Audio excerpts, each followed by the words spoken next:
Gabriel. Okay, now we're Great. recording. So I will share. I guess you checked the website of the group. Yeah. I also have some noise coming in now. So we have been since the pandemic we have been discussing about ideas around systems, complex systems, and evolution and creativity and the relationship between creation and like logic, let's say, like the logic of art or of creation. So we also have discussed about cognition a lot. So we are in this, let's say, business of the new ideas around systems, around like emergence, we could say, um, and all the possible applications. So our research, the students here like Gabriel, Matthew, Jorge, I will say Daniela, who just arrived to the meeting. She's in Chile as well. And the students are all doing PhDs or master's thesis in completely different topics like engineering, urban science, evolutionary biology, whatever.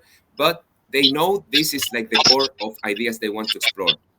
And most of us also have like I will say everybody, but we haven't discussed this like completely explicitly. But most of us also have like a very important, lots of concerns with the way where the world is going. So there are these scientific and deep questions, but also we care about the history of the world and the crises that are coming and how this way of thinking can help to the future challenges.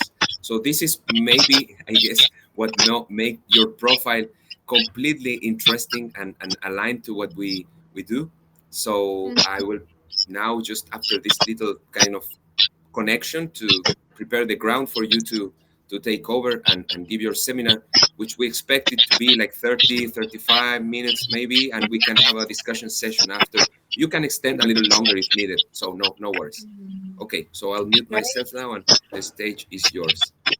Yeah, thank you, Thomas. Yeah, it's very nice also because it's very nice also to know you through the seminar, because usually when I do seminars, it's almost usually it's like, you know, it's more like one-to-one interaction and not like actually understanding what you're doing. So I would be actually very interested just rather than just searching for the website to also learn more what you're doing. But maybe we can discuss it in the discussions afterwards.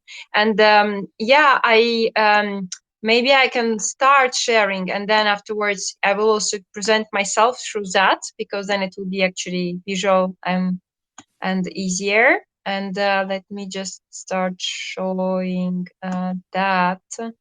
And yeah, I hope you will see that very soon.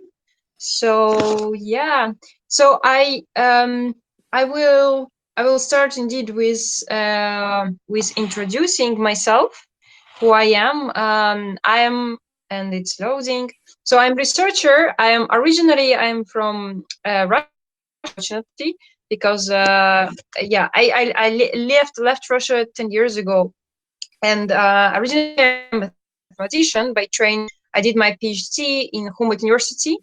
Um, I did it in theoretical physics, and it was actually on representing some very complex systems, such as climate, actually, as a simplified object, such as networks. So some kind of like, you take some complex system, like a city or dynamic out of equilibrium dynamical systems, and then you represent it as a bit less kind of complex object, less complex in the sense that it's like reduced object, and then you can learn from that. And I'm research fellow at LPI or CRI, it's Center of Research and Interdisciplinarity in Paris, also part of Bell Labs and Strielka before it was shut down because of the war. And I also co-founded several kind of more distributed. That's why it spoke to me also when Thomas, you mentioned that he was very distributed. We started to do this kind of seminars where we share with urbanists primarily and the architects their approaches to studying complex systems, because they deal with that every day. And we started to organize a lot of kind of research seminars where we tried to also bridge together our more analytics, right, aspects, and they come with their embodiment practices and limitations, and okay, you can't do that because just don't have resources, and like just deal with that. And yeah, so these are people with whom I work, collaborate, some of my students, and some of the institutions with whom I work.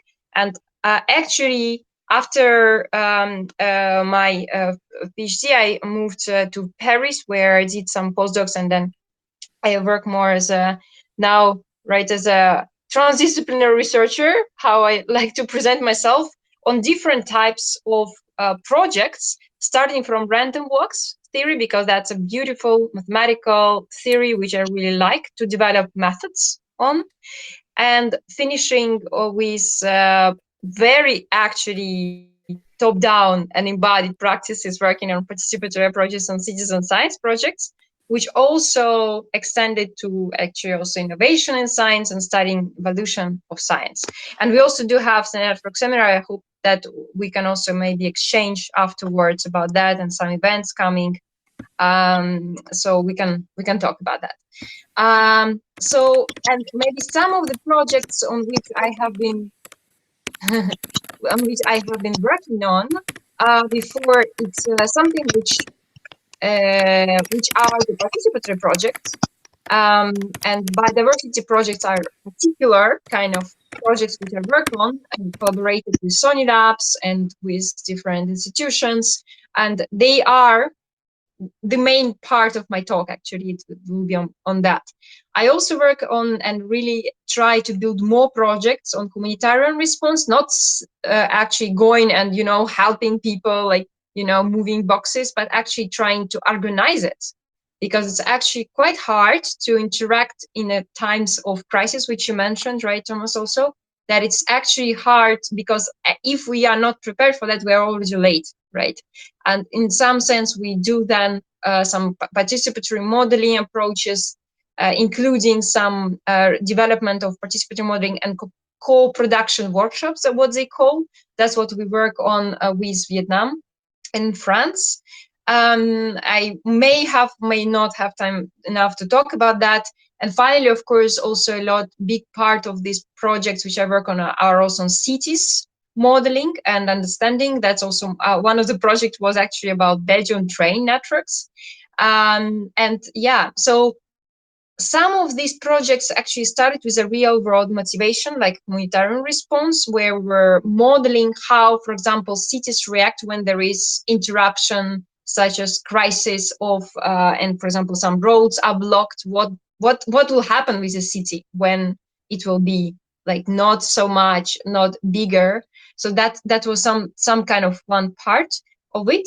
And there was also another one which I mentioned, right, which was more on the city's structure and transport modeling, where we, for example, studied how transportation system develops over time. And because transportation system can be modeled as a network is quite mathematically pleasant object to work with, such as, for example, studying topology and mapping this topology in the phase space. So, for example, studying how the topology of objects works and develops in time. So that was also a big part of my projects, which I have been working on. And these are related also to actually another non-urban projects, which I also worked on, which is related towards understanding also of how scientific landscape works and how it is organized. So, for example, studying such objects, such as actually virtual knowledge mapping. For example, now, right, with this, all the people talking about this new AI thingies, right, how language models can actually help us to understand how, for example, innovation and science works. That was also one of our current project with our postdoc. We have analyzed how archive data can be mapped and how it can be with reduction techniques and with embedding methods, how it can be assessed, because knowledge is exponentially expanding, right? Not maybe as our cities as fast, but like knowledge is expanding. So how we can assess and actually make a meaning out of that. And yeah, as I mentioned, that I will not have time to talk about that. But I will have time, and I would like to actually focus today a bit more on a specific aspect of the projects which I have had the luck to start to work on from 2020, from the COVID years, when everyone was locked in their home, and there was this kind of very big need sensed in the world of people realizing, okay, now that we sit, we actually, maybe we can do something. And even if I am computer scientist, right, or theoretical physicist, maybe I can make sense out of this, all this data which is collected, which is citizen science data. So I just wanted to make sure people familiar here with citizen science aspect or participatory projects, let's say, because it's a bigger framework, I would say. Is everyone familiar with the concept? I think it wouldn't harm a 2-minute description. Okay. Okay, perfect. Thank you, Thomas. Yeah, because actually, citizen science, as people quite like to discuss, describe it, it's something which is basically science done by citizens. So you don't have to have PhD to do that, right? Or you don't have to be involved in doing doing PhD in that. And examples of citizen science, it includes, for example, mapping, right? So we all know and we use a lot of data from OpenStreetMaps, and typically, for example, examples when people contribute to mapping, right? So that, because we all know that all maps are wrong because all they are outdated, right? And for example, when I travel or go to India, every time I'm finding out that it is wrong, right? Because just people didn't map it. So because not because it's kind of bad map, right? But it's outdated. So one way to deal with that, it's actually to ask people to crowdsource and to contribute to that. And this concept of citizens as observers and citizens as contributors has been already discussed a long time ago. And actually, yeah, like for example, here also some examples also include like cholera mapping, right, like in London, where people actually, right, mapped and understood based on this mapping where, for example, diseases can come from. And some people, they map pollution, air pollution, and then they can actually make and publish their research on that just without having even, right, like for example, research group. So it's kind of like rescaled, rethought science. But when you hear that, right, that it's kind of rescaled science, immediate question arises: how it's organized? Because if we want to understand and use that, and we know that there is a big potential of big data coming from different people all around the globe who want to participate and who want to contribute to some science and knowledge, what they call co-production in the geography science right now, then it's always immediately arises a question how it is organized, how it should be organized, and whether it should be organized, right? Maybe it's actually good when it's not organized, and in which cases. So that these are all kind of big questions. And the also yet another question, which also is kind of, I would say, even more important, is how to use citizen science data in a meaningful way, because you actually always can kind of, use it in a flat earth kind of way, right? Or like, behind the curve, when people try to make conspiracy theories out of the data which they collect, right? So how to introduce peer review, for example, systems for all these projects. And one of them, right, one of these big questions, which specifically interesting for me because I'm very interested and deeply kind of involved in some urban design projects, is actually how cities can contribute, how the cities can be contributed, yeah, how people can contribute to cities' collective intelligence, how they can make sense out of existing databases on participatory projects, and how they can actually create, right, and gather meaningful experiences out of the data which is collected. Because quite often, right now, in these times when everyone can collect and accumulate a lot of data, it's very hard to understand, okay, what's you gonna do with that, right, afterwards? Is it actually meaningful? Okay, I will contribute to something, which is, for example, collecting some observations or making some people to understand, for example, how cities are organized, but in fact, will it be actually useful, right, in a sense, for anyone? So that's all big questions. And I'm spending time here on these things because actually it's quite important, because I didn't want to rush into the topic of citizen science projects, because it's kind of important to actually really explain why we are doing that.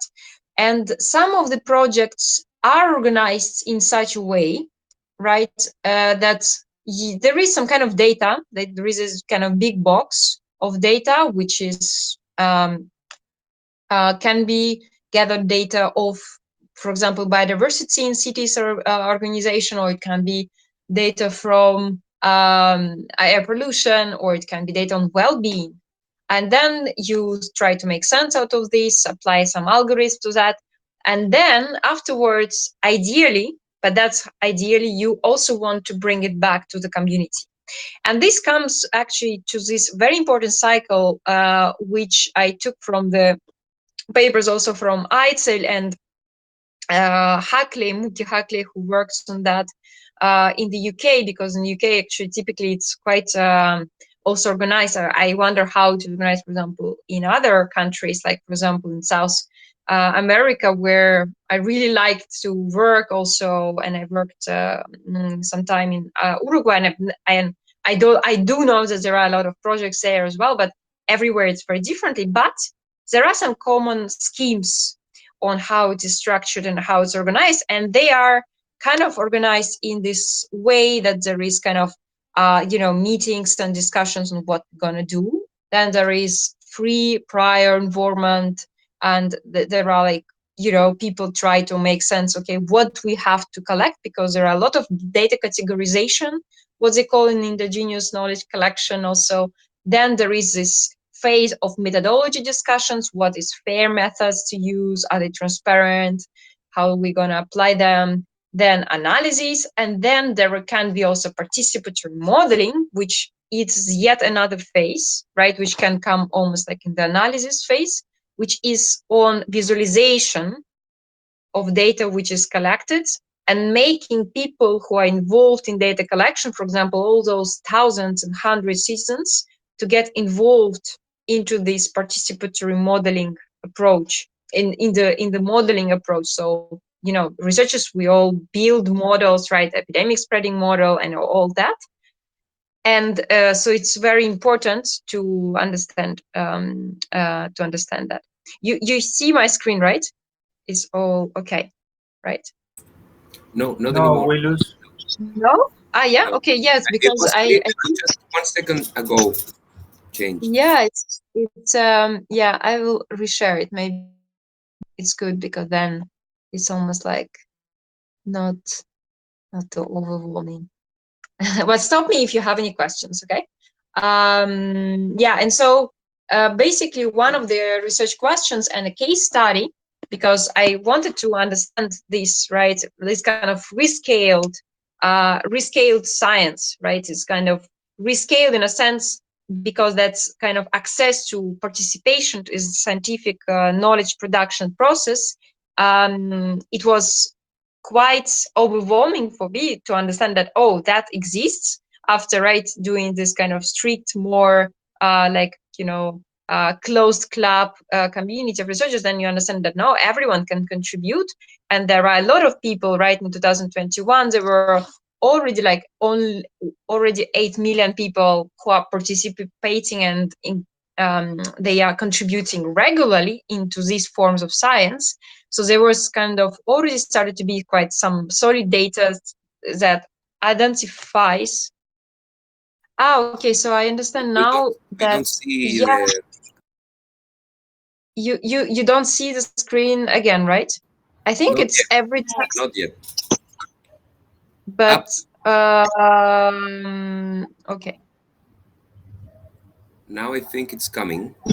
It's kind of Yeah, Yeah, I think that full it's screen in and black it's now. in black. Yeah. you see it, right? I think it was comes in or comes out, I think that it disappears. So it's maybe on that note also that it disappears. But yeah, and so the question was on the organization of these large and small scale projects, and one point to start for me was to map and to understand how different communities are organized, which are already existing, such as Wikipedia or OpenStreetMaps, which are already all known communities, right? So you know by the number of contributions and intensity of contributions, or the number of online contributions, right? Because some of them are typically very online, like you don't have to meet anyone, but you can also sometimes meet some people, like in OpenStreetMaps for mapping changes. But there is yet another community which is called iNaturalist. Maybe you heard about it, which is this community which is more of extreme citizen science community, what they call, where it's not just about action and collection of the data or about visualization, or it's also about data collection and classification basic. So it includes all different phases of research, in a sense that people who are part of this big community, they are participating in this larger framework of people coming and doing research together with observers. So the way how it works in this community, that in this community you can either participate as a lightweight, so individual contribution. You can just take. Really? The screen? Really? I can see the screen. It's strange. That's Yeah, strange. I was Yeah, you following can your see. words, but maybe we can make a little kind of experiment until we get it working again. Or Because maybe I am if the it's only very one. needed, if we need a lot the image, maybe we should make it work. Wait, I was following wait. Maybe. your voice and kind of getting the sense of it. But yeah, your Ah, screen is okay, okay. black. Let me re-enter with my Yeah, maybe you computer, can so that reload. Yeah, I will re-enter, because I think that then I will actually have yeah. possibility to share it again. Okay. Hmm. And yeah, so basically the main idea for this research was that um, there is this big community which is not so known, right? But it's already so now you see the screen, right? Yeah, yeah. Now it's back. Now it's back. Okay, perfect. So the main thing is that there are two types of different contributions which are possible on this iNaturalist community, which I mentioned to you. And in this iNaturalist community, you basically can observe nature. And there can be different types of contributions in this community. You can just individually contribute. You can just collect individually what is around you, and you can do it with your app. I do it every day somewhere where I am. And it's almost like, like these bird watchers crazy communities, right, where they fly over Atlantic to actually see one bird and then fly back, right? And then there is also heavyweight community contributors, where people actually collectively contribute, or organized community, where actually it's very present in Wikipedia, you probably know, right? Because it's actually very self-managed, organized, these big groups. And me, I will primarily talk actually more on analysis of lightweight contributions, but we can also talk more later about the heavyweight contributors, because actually people who are more and working with social scientists, I learn a lot that actually it's very important to understand both how they interact, because it comes out that interaction and combination of both, it's very important, because you can't do it just with one and you can't do just with another. And these citizen science communities of volunteers, what is important is that they actually really go and map some nature observations, but just by mapping is not enough. Just mapping is not enough, because sometimes you can be wrong, right? And then if nobody will trust your data, right, then there is no meaning on the data and collection of this material. So people actually need to verify the data. So the whole data which we work with, it consists of different observations And then there are identifications. So people put their information about who identified it. And then you also have the timestamp. And the interesting thing is that because it's so simply organized, right, you also can make a sense out of how community interact on daily basis regularly. And there are some events which are organized, large scale events, and interestingly that nobody is paid for that, right? It's very something voluntarily, and which you do because you actually want to do that, right? So it's kind of this hybrid volunteer based community. And when you see that, when you hear that, the first thing which comes to your mind is whether what they call in complex systems, right? You talked a lot also that you'll work with that, and of course you're familiar with this kind of Pareto rule, right? Which is about contributions in different complex systems being non-equally distributed. And this non-equality produces the sense of actually not that everyone is non-equal, but it actually gives a sense that people also need to be somehow, there is a meaning, there is a structure behind it. And so if you actually look into how much of their all contributions are made, for example, if we look into the data which we collected from different cities and people contributing to this community from different cities, that actually the 20%, 80% of observations, they actually will not be made, they will be made by actually few percentage of people. So, and that's actually quite it's quite important to know that actually if you have a very few people who contribute, then you would actually naturally believe that these people are those people who are the most important ones, right? The key contributors with, for example, key number of observations. Actually, that is something which was at the end, it was actually really not the case, because Well, sometimes, yeah. ah, I think we lost you for like 5 seconds, but Oh, it's really? okay. Okay. Or But maybe do I you? was gone. I don't know if I was gone or you. But yeah, Okay. we Yeah. were hearing about the Pareto law, and I was curious to know what was the conclusion of it. Are they the most important or what? Yes, This is what that's I missed. so.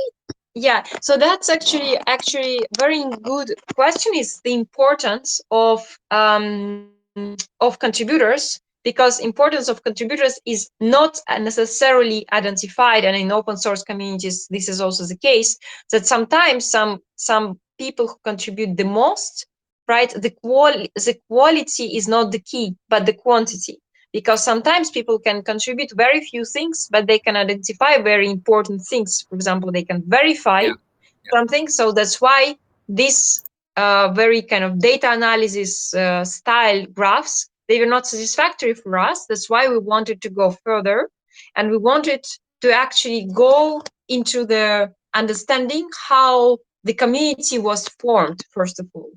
And for that, one can always look into the participation in time, first of all, because, you know, if people contribute non-equally, for example, we know that there is around 80% of observations which is made by 20% of people, more or less, then there is kind of something which makes sense, that we can start to understand that actually the community arrived to that. So there is some of these super users which are organized in such a way that you have this non-equality which have been observed there. But apparently the problem was that in order to understand that, it was not very easy to look at the averaged cumulative distribution graphs of, okay, number of average observations per user, or number of users, which was somehow growing despite the COVID. So we actually thought that maybe if we will map this community, it will help us to understand how the community will or was an ally was organized. And we tried different methods for doing that. And it was actually also very interesting because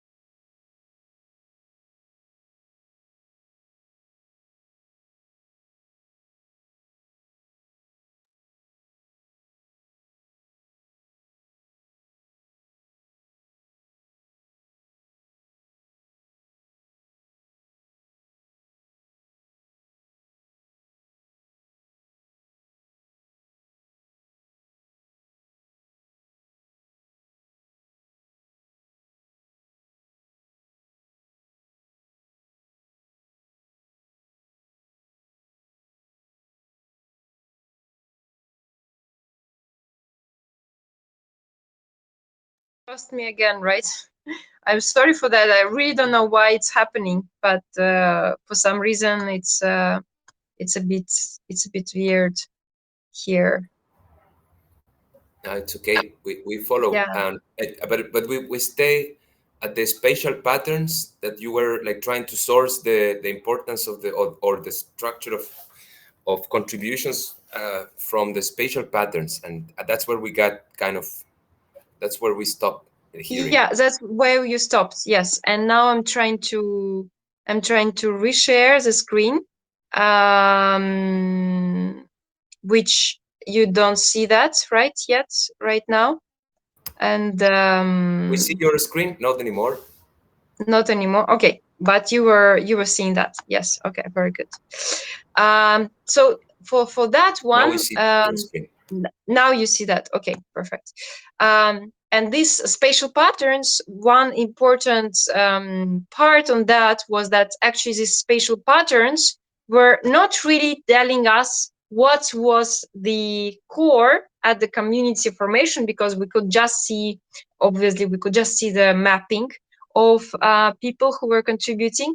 And so that's why it brought us to the question of whether some participations and people, yeah, maybe I could switch off. Yes, that's true. Yes. So that's why some people could actually make different contributions. So we actually identified several groups of people inside this community, so that that would be actually the more easy to understand whether there are general contributors who are people who are contributing a lot, and then there would be also identifiers and observers who would contribute just with observations and identification. It's kind of like a separation of labor, what they call in the literature. And this separation of labor, it's also very natural for communities. So then on top of that, because community is inside each of the communities, there are interactions. We also mapped interactions, and we mapped them in such a way that people could actually make sure that some of the connections between different parts and groups of people, or groups of this community, you would actually highlight some of the contributors by the making the link. So, for example, if you observed, Thomas, something in Chile, right, and then somebody who is in Belgium would actually say, "Oh, I know that this bird is this," right? So there is a link of this. And it's very important, because one of the biggest issues in this crowdsourced data is the data quality, because by identifying, you verify the data, you verify that this is okay, this is not like finding a white bear somewhere in the middle of Africa, right? And so some observations were that there was a very, very big, large variance in how connected and how central some users were in the network, similar to other social networks. That was something which was kind of a confirmation of the studies which were found also in other social networks, that that people have formed these communities, and organization of communities are, it's a very important kind of natural phenomena. Not that it's unsurprising, but it's important confirmation that this kind of community is sort of a community, even though nobody really knows each other. Then there was a high activity users with many observations and identifications. Then we were actually afterwards building different types of networks. We were doing that with bipartite networks and projections. So you had, for example, observations and identifications of users, so that actually those networks would be built and formed and analyzed afterwards. And then filtering out these networks, you would actually understand what and how the topology of the core of the community is and how it is organized. So that all also led us to the questions of whether, by understanding the patterns of changes of how community patterns are changing over time. So that was actually one of the main additional study which we which we are continuing right now, is to understand how community is changing in time, because the patterns say that actually people don't stay all the time the same type. They don't make the same contributions in from one year to another, and they are changing. And this is something which we are now doing with this kind of more dynamical system approach of mapping this community evolution in time. And so this all comes us back, because I know that I'm aware of time. I want to leave some time for questions. That there are different types of contributions, as we remember that there were some kind of lightweight and heavyweight contributions. And the lightweight and individual contributions, they can be more presented, right, as a separate contributions, and people just map, right, something which is around. But there are those heavyweight contributors who are not just organizers of community. They are people who are identifying, and they are people who are making links between each other. And typically in this community, these are the most important key nodes, which is something which we have also identified in our study, that those nodes which were people who were identifying this data, right, mapping the data, that was the key also centrality of, they had also key centrality in our network.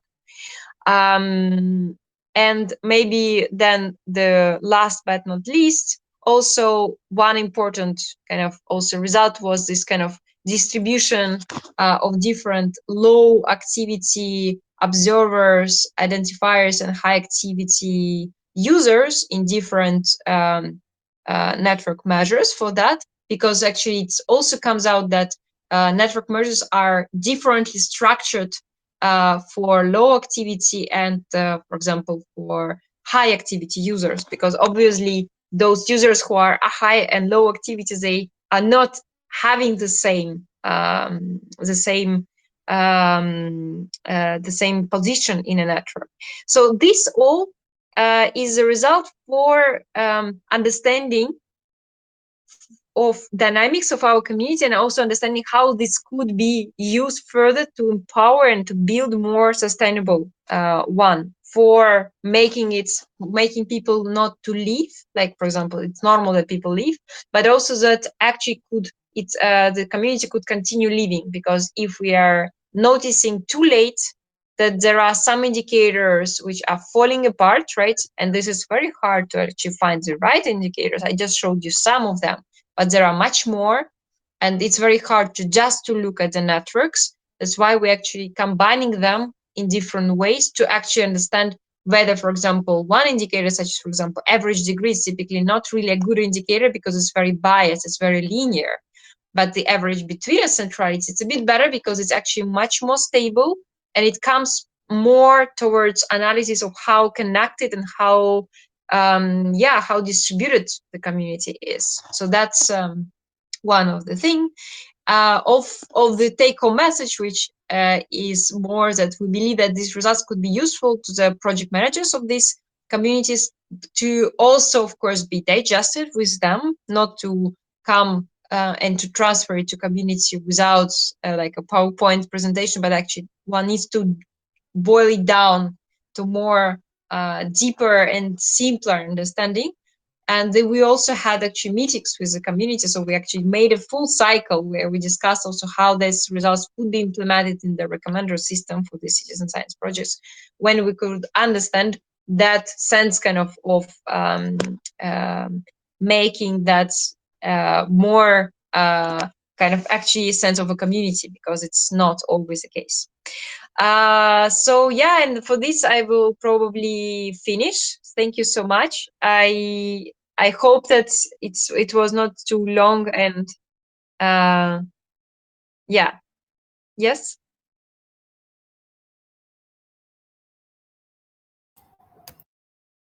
Yeah. Sorry, no, I was just willing to clap, but I pressed the wrong button. So Okay. yeah, Okay. I want Because to send this. Yeah. Yeah. So okay. wow. Um, I am really really excited about what you just presented, your talk. So thank you very much. Thank you. I wonder if there are questions. If not, I will take over. But I want, I hope, I imagine that everybody has some, Mm. maybe some people have some questions, but this is very, very exciting. Um, Yeah, Thank you. I so completely go ahead. agree. Maybe, yeah, let me, I will kind of, just for organizing this, I will kind of give words. So guys, raise your hand and I will kind of say, okay, you, next you. So Matthew, please start. Thanks. Sure. Yeah, I thought it was a great talk. I unfortunately missed like 10 minutes of it because I had to run. I lost Wi-Fi at the cafe, so I had to run back to my place. So I missed like 10 minutes, but yeah, I thought it was dealing with a lot of the things that I'm kind of trying to figure out myself. One of the things that I'm kind of curious about is how complexity science is being applied to urban studies. I feel like it's mostly being applied in this spatial way. So, like, measuring complexity is really kind of understood in these spatial terms. Like, so the main thing that's the main framework or the agency that citizens are being understood as are through these like spatial networks. And I feel like there's so much Mm. more that complexity can offer. For example, like with platform urbanism that you were talking about in the beginning. So I feel like these kind of connections are equally important, probably if not more important, for how like changes are happening and how complexity can be understood on an urban level. So maybe if you could talk about that, and maybe you did talk about it a little bit, Mm. but that's kind of one thing that I'm trying to understand a little bit better. Yeah, If you could. yeah, for sure. And actually, that's why I started the talk with this work by Goldchild, talking about the citizens as observers. But I actually really dislike this concept because it's actually disempowering, and it's actually brings down this sense of people actually making what they call, right, in this book on the collective intelligence by Michael Nielsen and all those community, right, of people trying to actually make sense together, right? Like in the old times, people would gather together in circles and actually try to make start to make sense and to maybe understand that we don't need to collect the data about some issues. We actually maybe need to do something else, right? So that's almost something which is missing sometimes in these citizen science approaches, which are more limited on indeed either mapping, doing spatial analysis, maybe doing some network analysis of these spatial distributed structures, right? Which is useful, but they're kind of almost like, you are looking at the elephant and you're holding its and you're like touching and you think that this is a snake, right? Because actually, like, you just hold that, and I feel like I'm just touching the nose of an elephant, right? Because it's very hard, and usually typically we arrive always at the GDPR, always that we can't then record something when we work with citizens, and it's always measuring complexity and measuring, assessing collective intelligence in a group. It's very also like learning analytics people with whom we work a bit here now in Germany as well. They have some methodologies for measuring that. So if to answer your question, Matthew, it's very hard to measure kind of people's contribution to a bigger goal, right? For example, right, achieving that, and that can be different. Maybe some people can. Yeah, yeah. I see the chat as well. Actually, yeah, yes. So I mentioned this INO.world, which with my researchers with whom I know, we were just advisors for this project, which is more, it's a Spanish kind of organization, and they try to work on this collective mapping. And it's not new. People were doing that in UN Habitat as well. People are collectively mapping, for example, problems in a circle.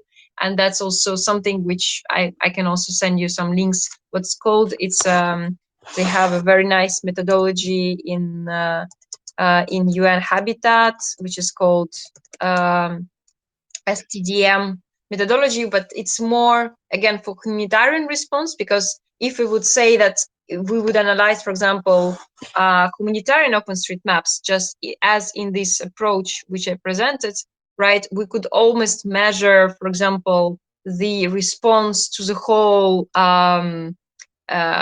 crisis, right, and how people are mapping that, because actually that's also what is happening, like with Turkish earthquakes, right? That people are mapping this, but it turns out that people are leaving very fast, right? There is, of course, this contribution, and then people are leaving, so there is no sense of togetherness sometimes, right? Which is from this collective action. Sometimes you just it doesn't stay. So how to make it more as a community, right? What is missing in this hybrid interactions? And yeah, I can also send you some links. Yeah, please. Well, we will appreciate if you can send us maybe some complementary material that comes to your mind after. We will stay in touch definitely, but for the group. Any other questions? Of course. No? Okay. So I want to I want to ask you a question that for our group maybe it's kind of relevant, because in complex systems or complex science, complexity science and so on, we normally tend to identify the phenomenon, as you say, like the first reduction is with a network. So we put entities and we connect the entities through links to establish some sort of relation, like data, we're talking about the same, we talk to each other, or we are in the same geographical zone, or whatever. We create lots of links to establish connections. But there are, I mean, I want to put this on the table to see how it will you react. Maybe there are certain things that the language of networks, we work on this. The language of networks tend to fall short. For example, some interactions are many to many, not just one to one. Or some interactions are contextual. Depending on who is around, then it will be one kind of interaction, and if some other node is around some other entity or some other condition, then the interaction will be different. So that interaction itself, I'm trying to go to the fundamentals. As a mathematician or physicist, you probably understand where I'm trying to go. So this reduction of establishing links between nodes sometimes uncovers the real meat of the problem, which is at the process of how the interaction gets established. Maybe for some cases, like gathering data and combining people in a certain way, as you show in some of your examples, it might make a lot of sense to remain at the level of networks, to look at what's going on. But on some other cases, especially when there are communication processes in between the agents, let's say, I will say that there are some underlying processes that are missing in the language of representation itself. Yeah. So we kind of deal with this thing. We propose, and for example, for ecological interactions, just to, you want to complement with this, Matthew? After you finish, for sure, yeah. Okay. Because I thought you would provide an example. But for example, in ecological interactions, we normally we have made some criticisms to this problem, let's say, or analyze this situation. So you get typically the ecological interactions like positive on one side or negative on the other side, and then it's depredation or parasitism or blah blah blah. But then this idea that in the presence of another node or another environmental condition, something that is maybe depredation can become competition or can even become mutualism. So the interactions are established through, let's say, mechanisms or processes. So when we put, or when we want to represent our system starting from a network from scratch, we are missing all that implicitly. So we propose to use an alternative framework, which is the reaction networks, like Petri nets, I don't know, like reaction networks, like chemical reaction networks, and represent stuff like transformative processes, like changes in the lab. For a physicist, it will be like you get state changes by interactions. So we don't analyze the links themselves, but we analyze the pathways of changes of states that emulate what we understand as an interaction. So it is a little bit maybe more complicated to create these models, but you don't miss this level of I don't know, the establishment of the interactions that I was saying. That this level of representation that seems to be fundamental to explain why this centrality, or why this what you observe then in the power law structures you show, they might be consequence of an underlying process. You see what I mean? And then if you want to make interventions, maybe it's best to get this DNA, or let's say fundamental model of how that network structure emerges. You see? So I would like to discuss this further with you, but I just want to know, because you are an expert in citizen science, you have read a lot about this, you have done a lot about this, and I have spoken in other occasions with other people kind of also in the same area, and I, as far as I understand, this is not kind of mainstream at all, this idea, and not even kind of discussed much. So we are interested in knowing if you have heard of this kind of thinking before, or the challenges behind, and so on. Not in a context of citizen science, mostly in context. I will just quickly reply to that before you say. Not in the context of citizen science, most in context of actual open source projects. For example, there is a group in Berlin working on that by Henri Sarman in Berlin.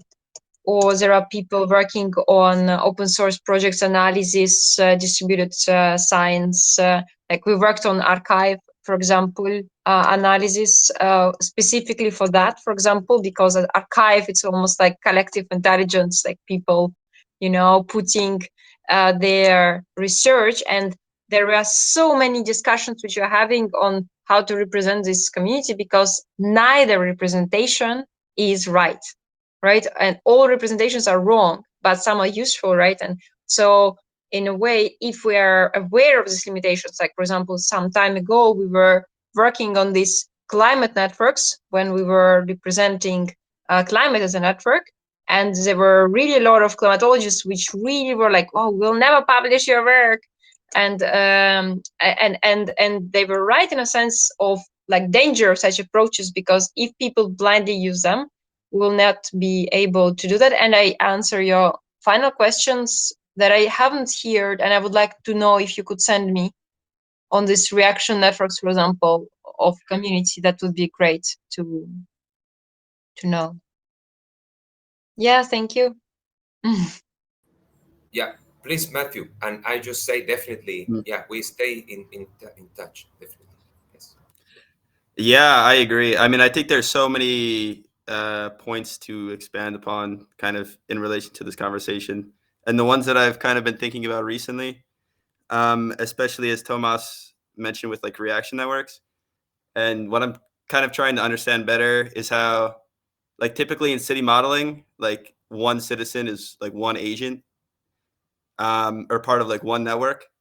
But I think it's really important to think about how one citizen agent is a part of so many different systems, or can have many different types of agency. And those systems aren't necessarily connected to like the city. And it's like they shouldn't necessarily be contextualized under the city. Like I think I'm really trying to figure out whether or not a city itself could be understood as a complex system, because you could just as easily map these networks under like the financial processes or the financial systems that are happening. And I think that's especially true with platforms too.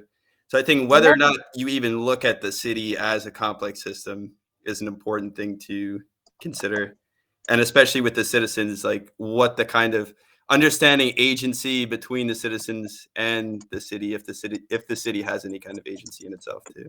Ah, okay. So you mean even going beyond that? Okay. Yeah, I first thought about the Jeffrey West approach, right? Like Santa Fe crowd people, but I know that they were continuing on deepening that and not just considering that as just, bunch of edges, and not just even as a multiplex graph, but maybe as a hyperlink graph, right? Or going even further, because that's a very weird and very, yeah, the thing is that probably it's very important to identify the scale here, because if indeed we go and we say that we are analyzing, indeed I started right with the city collective intelligence, but actually I wanted to boil it down to a very specific community, because there you're right, some agents are still missing, and actually that's what they do in what they call actor resources network mapping for crocodile mapping in South Africa. They really try to do and to map agents and to map missing agents, for example. Well-being of people can be also an important link which is missing, and it's a big confounder. So thank you for bringing that. Yeah, I can also send you some link on that. Yeah, in this respect, just to complement a little bit on what Matthew is doing, because we are, just to contextualize, Liubov, because we didn't have the chance to really talk beforehand. Now we are maybe in this kind of shake hands moment. We are from like the school of Brussels. We will say we are all distributed, but we belong to this Centre Leo Apostel, which is a center for transdisciplinary studies that comes from like the 90s. And it was founded by a philosopher. And they were, at that time, there was these concerns of like globalization, and the idea was to think of the world, like the world's knowledge, let's say, as a fragmented, let's say, jar, something like it's completely fragmented. Every culture, every group has its own way to think, to conceive their own epistemology or their own even like beliefs or paradigms. And now we are in this era of getting close to communicate further and further, and now we are going to clash. So all these worldviews will clash, and we need to prepare for that. So that's how kind of like the center start, to prepare philosophically the world for the integration of worldviews. And there were like scientists coming from different fields, like, for example, philosophy, linguistics, and also complex systems, and even theoretical physics. Actually, one of the former director was present here. He left, probably, I think he got a call or something. And the current director, he developed this idea of called relational agency, which is a sort of ontology for complex systems, a new kind of ontology for complex systems, which is based on these processes I was telling you. So then agency is actually an emergent property of interactions, of kind of more fundamental distinctions, or whatever you can measure or distinguish. It's a fundamental observable entity or unit, not necessarily with agency. But then you can see these patterns of interactions that when they reach certain structural properties, you can call them as having agency. And that's what really should be the node, because we tend, with the network theories and with all these Santa Fe, let's say, approaches and so on, which are amazing. I did you do the Santa Fe summer school? You look like someone who did it. I did the one which is winter summer school. We did it in Poland. We were doing this WWCS, what they call it. Yeah. I also did it. So I think we kind of, we recognize each other. So that there is this alternative way of looking at agency and going back to questions that are like really fundamental in, for example, emergence of life, how first living agents came up from, like kind of chemistry, how biology came out of chemistry. And these foundational questions of emergence, let's say, are more central to our group than the very idea of using complex systems theory to to to model something or to represent something. We are kind of like more into the foundational questions of what complex systems really are, and that's why I came up with this question. That's why also Matthew has this view. I mean, we all get attracted to this kind of foundations of what are we doing. So this is just to tell you a little bit kind of like what's maybe our common landscape of ideas. And that's why we talk equally about cognition, about creativity, about relationship between art and science, or biology or life or AI. So it's we are all like mixed up with these topics, because what we care the most, it's this more emergence of agency, of autonomy. These questions are for us like the most nowadays the most fundamental, and most of our work at the moment is funded by a grant that is called Origins of Goal Directedness. So how Wow. goal directedness emerges from like just pure interactions. And actually that's why I'm very interested personally to discuss further with you, um, and kind of exchange a little bit, or Mm, maybe give a seminar at your group or something, so we can yeah, like kind of establish a sort of bond that maybe, because I think we can collaborate on this. Um, yeah.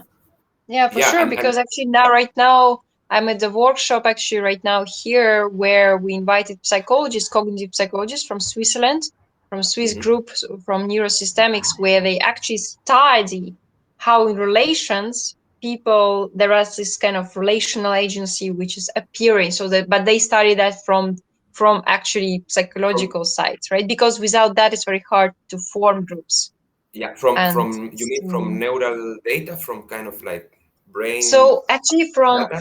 not even neural data, but more from people telling how during the process of group work, Ah, okay, how okay, there start to be appearing sense of group, yeah, sense of emergence of something, right? When the group is starts to be a group, right? Because yeah, actually sometimes it's just a group, right? Like, just like yeah, random set of group. Is it a group, right? When it starts to be appearing, and there is this kind of methodology, there are many methodology psychologically grounded theories mhm, of emergence of group formation, yeah, which can be almost fostered, right? And it can be fostered by closeness, by geographical closeness, or it can be fostered by common crisis, right? Like people understand crisis, they start to react together. So that's why we started to work with that. But it was for me more to learn their approach, because I need to sometimes core design projects with citizens. mm, And as also Mathieu was mentioning, I miss so much because I don't know the background, right?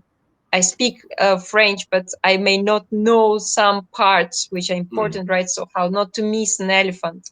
Yeah, yeah, that's the problem of the inter and transdisciplinary research, that we cannot Oh, know wow. everything. Ah, so this is who's showing this, Gabriel, I guess. Yeah. Oh, wow. So What is that? so this It's is a little bit, yeah, yeah. you You yeah. you can please, Thomas, about that. Okay.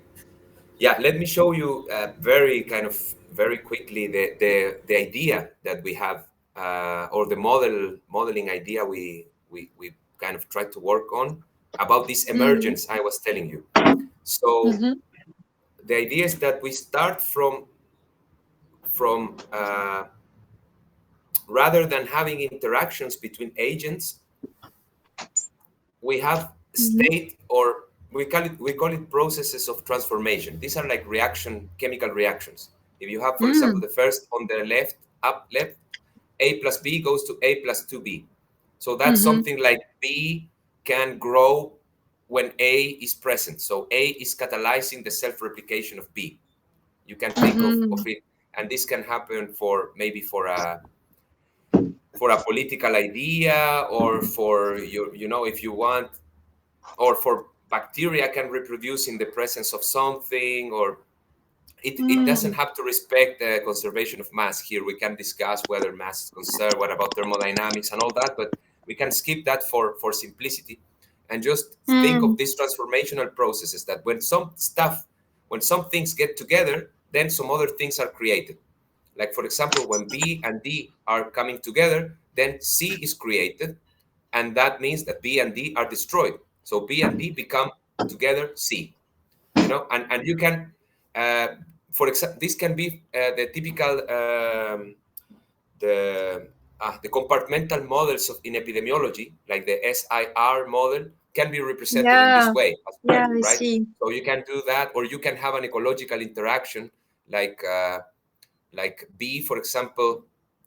You can, there is an interaction, I think is called amensalism, when one of the species get benefited by the presence of the other without harming the other. So, or commensalism, I think it's commensalism, but that was one of these ecological interactions. So, or for example, B plus C gives 2C, that reaction, like the last one before the decay reactions. You can say that one means like C depredates B. So C depredates B and can reproduce. So then you provide a list of all these reactions, and then you can look at all the subsets of the possible elements that you have there. So that's what you see this in the right, this kind of this sort of a partial order set that you see, that A, B, C, D, then A, B, A, C, B, C, blah, blah, blah. All the subsets there, right? Yeah. And the idea is that making some simple analysis about things produce each other, you can find these sort of loops of creation, things that have some sort of, this can be easily formalized. It's called closed and self-maintaining. So some groups of species have the ability to self-create as a group. So please go up again, Gabriel. And those things that have the chance to recreate themselves as a group through the transformational processes are the black squares here, those that are marked more like black. And then if you make a dynamical system out of that, like a differential equations, a stochastic or discrete, and in space or not in space, whatever, you will end up finding, it's very easy to prove mathematically, that those sets of entities that interact in these self-producing ways are the only groups of species, the only groups of elements that can remain in the long run dynamics. They can be the attractors. It's a covering of the attractors of the system, an abstract covering, because you don't get the specific state, but you know the region of the phase space. Actually, each of these boxes is a subspace of the phase space, where some of the stuff is present and some of the other stuff is not present. So then this is actually a view of the subsets of the phase space, and you can identify in which subsets of the phase space you might find an attractor. That's in the dynamical systems language what this theory is about. And then, yeah, you can study how a perturbation, like what if I, for example, I start from the state A there, like in the first hierarchical level A, and I bring B. Then will I go to AB, or will I go to ABC, or to ABCD? Where is it going to move in the dynamics when perturbations come? This you can analyze with the theory, and you can kind of represent these groups of state, which are like the communities from this initial transformational setting of what changes into what.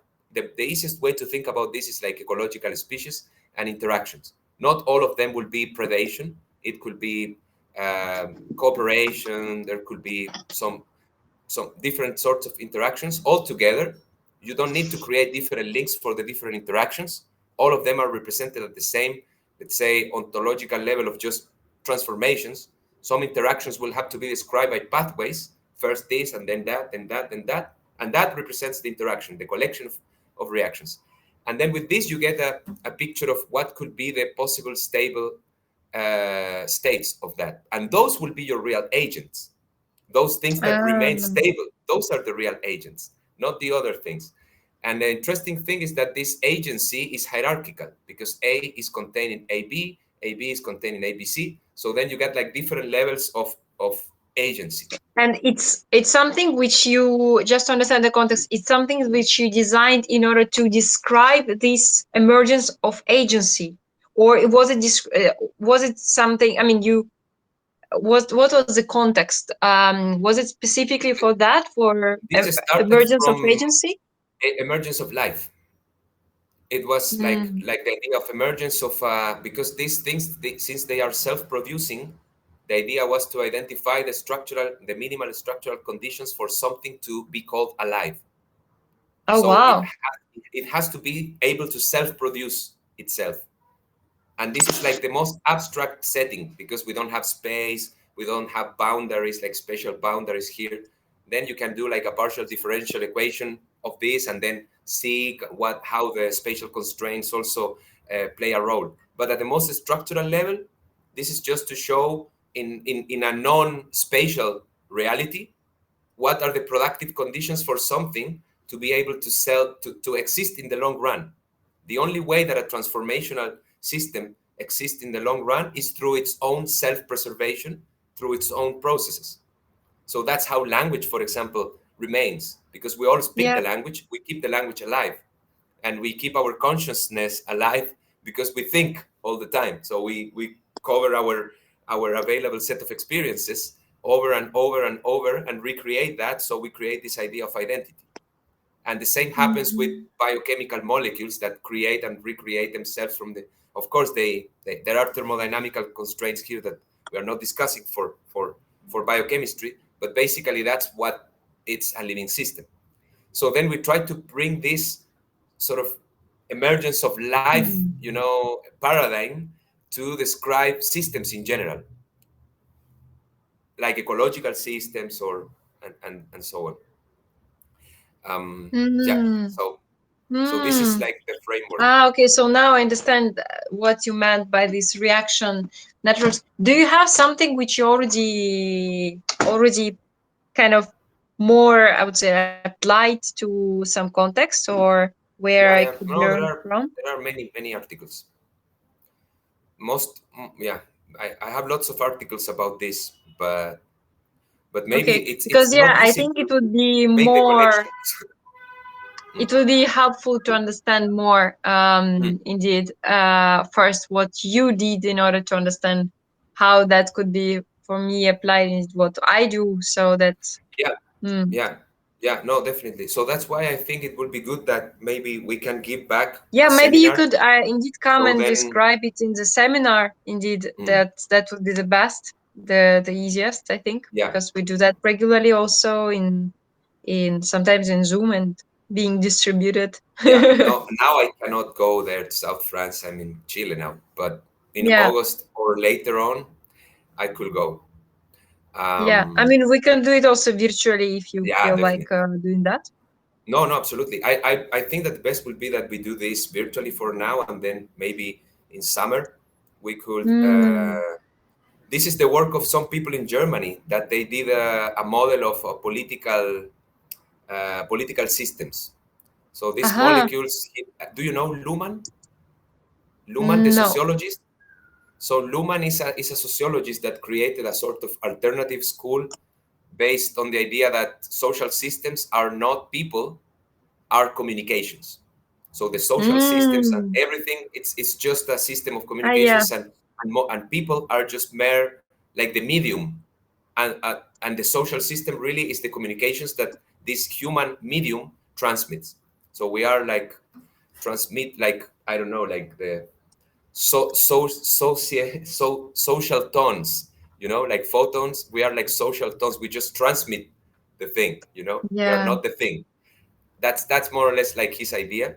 And the creators of this theory in Germany, in Jena, they did this model of like basic, just as a toy model of how a social system could organize through communications. And these different molecules mean like for example, G is physical force.